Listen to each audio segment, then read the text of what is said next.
ആറ്റുകാൽ പൊങ്കാല ശുചീകരണത്തിൽ Thiruvananthapuram corporation mayor V രാജേഷിന്റെ വാദം തള്ളി ജില്ലാ കളക്ടറുടെ റിപ്പോർട്ട്. ശുചീകരണം പൂർത്തിയാകാൻ 3 ദിവസമെടുത്തു. ക്ഷേത്ര പരിസരത്തെ ചില ഭാഗങ്ങളിലെ മാലിന്യം ഇപ്പോഴും നീക്കം ചെയ്തിട്ടില്ല. ഉത്സവ മേഖല നേരിട്ട് സന്ദർശിച്ചാണ് ജില്ലാ കളക്ടറുടെ റിപ്പോർട്ട്. പൊങ്കാലയുടെ പിറ്റേ ദിവസം പുലർച്ചെ നഗരം ശുചീകരിച്ചു എന്നായിരുന്നു മേയർ വി രാജേഷിന്റെ വാദം.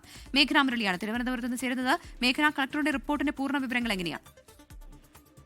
പ്രവിധ ആറ്റുകാൽ പൊങ്കാല കഴിഞ്ഞ ദിവസങ്ങൾ കഴിയുമ്പോഴും ഈ മാലിന്യത്തിലുള്ള വിവാദം തീരുന്നില്ല. അതിലിപ്പോൾ കളക്ടറുടെ അന്വേഷണ റിപ്പോർട്ടാണ് പുറത്തു വന്നിട്ടുള്ളത്. അതിൽ മേയർ വി രാജേഷിന്റെ വാദങ്ങൾ പൂർണ്ണമായും തള്ളുന്ന രീതിയിലാണ് ഇപ്പോൾ അന്വേഷണ റിപ്പോർട്ടുള്ളത്. അതിൽ വി രാജേഷും കോർപ്പറേഷനും പറഞ്ഞത് പൊങ്കാല കഴിഞ്ഞ മണിക്കൂറുകൾക്കുള്ളിൽ തന്നെ നഗരം ശുചീകരിച്ചു എന്നുള്ളതാണ്. പക്ഷെ അങ്ങനെയല്ല, 3 ദിവസത്തോളം മാലിന്യങ്ങൾ നഗരത്തിൽ ഉണ്ടായിരുന്നു എന്നുള്ളതാണ് കളക്ടറുടെ അന്വേഷണ റിപ്പോർട്ടിൽ പറയുന്നത്. കൂടാതെ ക്ഷേത്ര പരിസരത്ത് ചില ഭാഗങ്ങളിൽ മാലിന്യം ഇപ്പോഴും നീക്കം ചെയ്തിട്ടില്ല എന്നുള്ള കാര്യം കൂടി കളക്ടറുടെ അന്വേഷണ റിപ്പോർട്ടിലുണ്ട്. ജില്ലാ കളക്ടർ ഈ ഉത്സവ മേഖല നേരിട്ട് സന്ദർശിച്ചാണ് ഈ റിപ്പോർട്ട് തയ്യാറാക്കിയിരിക്കുന്നത്. അതുപോലെ തന്നെ ആദ്യഘട്ടത്തിൽ DMOയുടെ റിപ്പോർട്ട് എല്ലാം ശുചീകരിച്ചു എന്നുള്ളതായിരുന്നു DMOയുടെ റിപ്പോർട്ട് ഉണ്ടായിരുന്നത്. പിന്നീട് മന്ത്രി വി ശിവൻകുട്ടി ഈ റിപ്പോർട്ട് തള്ളുകയും ചെയ്തിരുന്നു. പിന്നീട് ജില്ലാ കളക്ടറെ അന്വേഷണത്തിന് നിയോഗിക്കുകയായിരുന്നു. അതിലെ വിവരങ്ങളാണ് ഇപ്പോൾ പുറത്തു വരുന്നത്. അതിൽ ഈ ഇടതുപക്ഷത്തിന്റെയും അതുപോലെ തന്നെ മന്ത്രി വി ശിവൻകുട്ടിയുടെയും വാദം ശരിവെക്കുന്ന രീതിയിലാണ് ഇപ്പോൾ ജില്ലാ കളക്ടറുടെ റിപ്പോർട്ട് പുറത്തു വന്നിട്ടുള്ളത്.